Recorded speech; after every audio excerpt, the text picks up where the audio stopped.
Hey, y'all, it's your favorite Unc. Make sure you hit that subscribe button down below to Nightcap YouTube channel so you never miss a single live stream or video of myself, Ocho, and Gil. Remember, Nightcap doesn't happen without you. Make sure you hit that subscribe button. Thank you. The Ravens handled the Texans 34-10. The Ravens looked like the top seed, not the first two quarters. Halftime was a 10-10 ball game. Yeah. But they came out the second half and they dominated. Lamar Jackson was 16 of 22, 152 passing yards, 100 rush yards. He became the fifth player in NFL history to record 2 touchdown passes and 2 rushing touchdowns in the same playoff game. Yeah. So the Ravens look good. Look good, and it forced the Texans came in with a game plan. We're gonna heat Lamar up.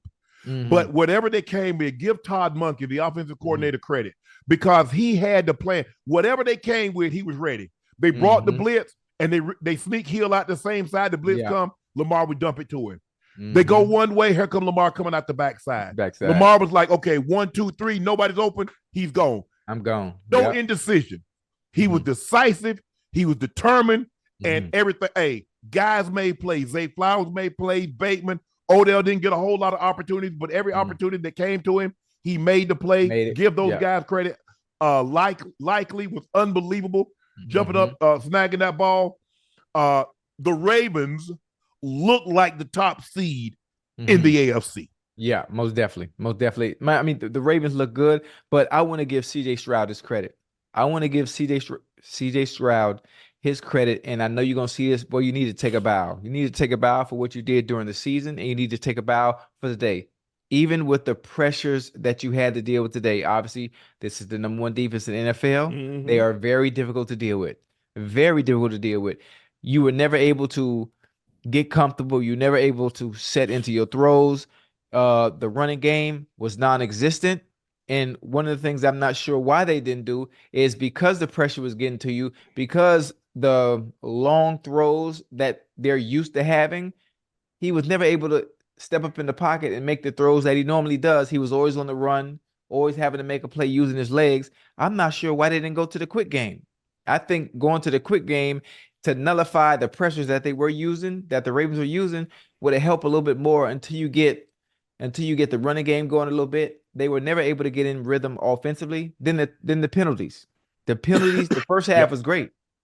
The penalties killed drives for them, put them in 3rd and longs, 2nd and 20, 2nd and 21. So it made things that much more difficult. And then, once it got to the second half, it was overwhelming. It was overwhelming at that point. And there was nothing they could do, man. That Ravens defense went crazy. And once Lamar scored, once it was 17-10. Yeah. After that, seemed like they exhaled and it was over. It was a wrap from there. And that's the thing that the Ravens have. The Ravens have a gear that they can get to that very few teams can get to. They can step on the gas. They had over 200 plus yards running the football. They led the NFL in rushing. We know what they represent running the football. You factor in Lamar Jackson, and you got Hill, you got Gus Edwards, even Dalvin Cook came in there and mop up time and had a nice run. But this was all about Lamar Jackson. Yeah. He controlled the game from start to finish. He didn't put the ball in harm's way. And that's the only thing I really feel that could derail the Ravens, if that he were to put the ball in harm's way. Clean game. Clean. Not even a hint of a turnover. And he made all the big time throws. And we know what he is with his legs. He's dynamic. Yeah. He's dynastic. There have been very few guys in the history of the game that could run the ball like he can. And when he runs the ball, it's like Steph Curry hitting a 3. It's so deflating. That's a good one. It's so deflating, Ocho, because we got him. We got him. Damn, we don't got him. He got 20 yards. What he got? You had him for a 5-yard loss, but now he has a 20-yard, and he's doing a great job now of knowing when the journey is over. As you was talking about with Debo, sometimes you don't have to look.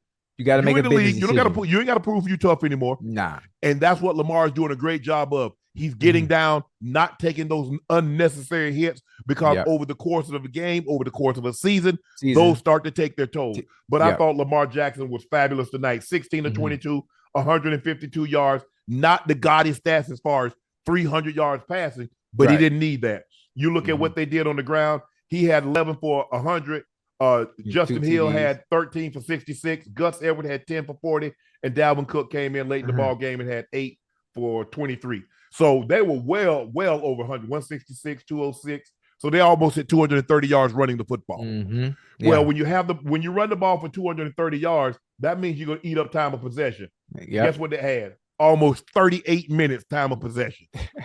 And that's the problem that you have when you face the Ravens. If they get you down, good luck coming. If they get you down 10, 14 points, because they can shorten the game by running the air out of the football. That's right. And you know what they're going to do defensively? They're going to blitz you. They're going to pin their ears back.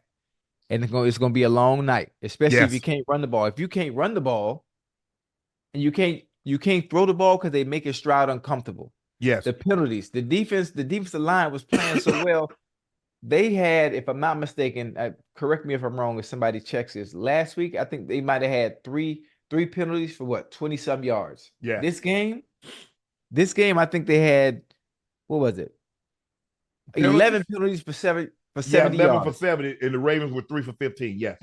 Yeah, it's hard to win games like that, especially when you're playing against a team like that. You need as many advantages as you can. Yeah. And penalties hurt them very, very bad, really messing up drives. Yeah. The only thing I will say is the Ravens were 4 for 12 on third down. Yeah. That won't get it done next week against either team, Buffalo or Kansas City. Now, that was the Houston Texans, a rookie quarterback. They did well because if you look at Ocho, it wasn't like guys were open. It wasn't nobody's open. I mean, the first pass he threw, got batted it down. I mean, the Ravens almost like, we know exactly what y'all want to do, and we're going to take that away. Yeah, because they were locked in. They were coming. They were sudden. They were decisive. Every John Harbaugh could not have asked for a better game from his team than what he got today. On both sides of the ball. On both sides of the ball. Lamar was sensational. Like I said, you 4-12. I mean, you had 12 third down opportunities. You'd like to be somewhere 6-12. 6-12, and who knows, the game gets out of hand. But when you win the game like they won the game as decisively as they did, man, they look good. The Ravens look really, really good. And you like, okay, no matter who comes out of that game, Buffalo or Kansas City, you got your work cut out going to M&T Stadium. Oh, yeah. You got your work cut out. I don't care who it is, Josh Allen, Patrick Mahomes, it does not matter. If they play like that, if they don't turn the ball over, you're going to have I feel to go into Baltimore and to beat the Ravens, you're going to have to force them to turn the ball over. I don't believe you can have Lamar play a clean game and beat him in his backyard. I don't believe you can do it. No, and what they're going to do defensively as far as confusing and adding pressure, trying to make Josh Allen uncomfortable, depending on who it is, or Patrick Mahomes uncomfortable, and get him off his spot, get him running. Obviously, they're going to play physicality is their specialty. Everybody plays football a certain way, but something about the teams in the AFC North, they play defense a little bit different. I don't even know how to explain it. I don't even know how to explain it. You know, you would have to be in that atmosphere. You'd have to be on that field, and strap your helmet on and your chin strap, and you'll know the goddamn difference. You'll understand the difference. It's physical. You got to play physical because everybody prides themselves on, like, we're the toughest. You know, Baltimore says we're the toughest. Pittsburgh say, man, bro, y'all just got to this division. We've been running. When it was the old AFC Central, it wasn't always the North. It used to be the AFC Central, Ocho. Right. So the Texans were in that division. No, well, they weren't the Texans at the time. They were the Titans. The Titans used to be in that division, along with the Jags, also in that division. So Cleveland, Cincinnati, Pittsburgh, Jacksonville, Tennessee, and the Ravens, we were all in that division, the AFC Central. Now all of a sudden they reconfigured it, and you got 4 teams in each division, and they call it the AFC North. But they pride themselves on physicality. We tried to make you do, when I was in Baltimore, they tried to make you turn it down. Steelers tried to make you turn it down. Yeah. Tennessee, Tennessee, how they pride themselves. Jeff Fisher, they feel they go, hey, we're a physical team, and Coach Coughlin team, they were tough, hard-nosed, just like his military background, you would think they would be.